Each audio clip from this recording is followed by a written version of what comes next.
খবরটির দিকে নজর রাখবো।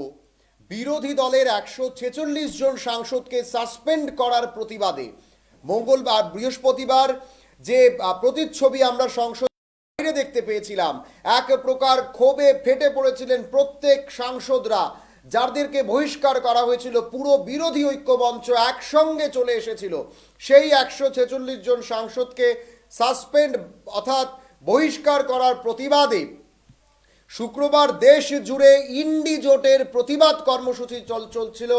দিল্লিতে যন্তর মন্তরের সামনে সেই প্রতিবাদে সামিল হয়েছেন একাধিক ইন্ডিয়া জোটের প্রতিনিধিরা, যেখানে দেখা যাচ্ছে রাহুল গান্ধী, শশী থারুর, একেবারে খার্গে থেকে শুরু করে একাধিক সীতারাম ইয়েচুরি সহ অন্যান্য নেতৃত্বদের কিন্তু 14 ডিসেম্বর লোকসভা ও রাজ্যসভা দিয়ে বিরোধী দলের 14 জন সাংসদকে সাসপেন্ড করা হয়।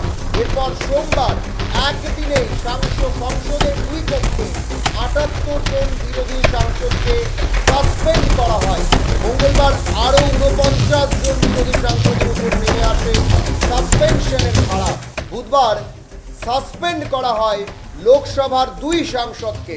গতকাল লোকসভা থেকে কংগ্রেসের আরও 3 সাংসদকে সাসপেন্ড করে দেন অধ্যক্ষ ওম বিড়লা।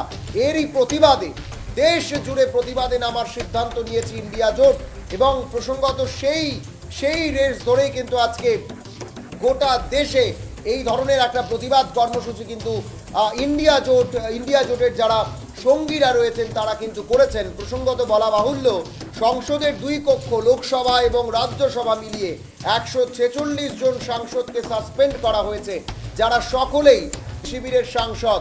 স্বাধীনতার পর থেকে কোনো অধিবেশন থেকে এত সংখ্যক সাংসদকে একসঙ্গে সাসপেন্ড করার নজির নেই। তার জেরে তীব্র সমালোচনার মুখে পড়েছে কেন্দ্রের নরেন্দ্র মোদী সরকার।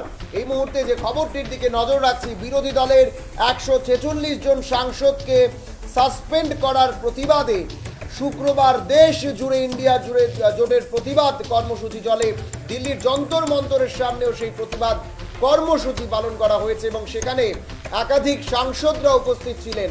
সীতারাম ইয়েচুরি ছিলেন, রাহুল গান্ধী ছিলেন, শশী থারুর ছিলেন এবং কংগ্রেস সভাপতি খার্গে ছিলেন।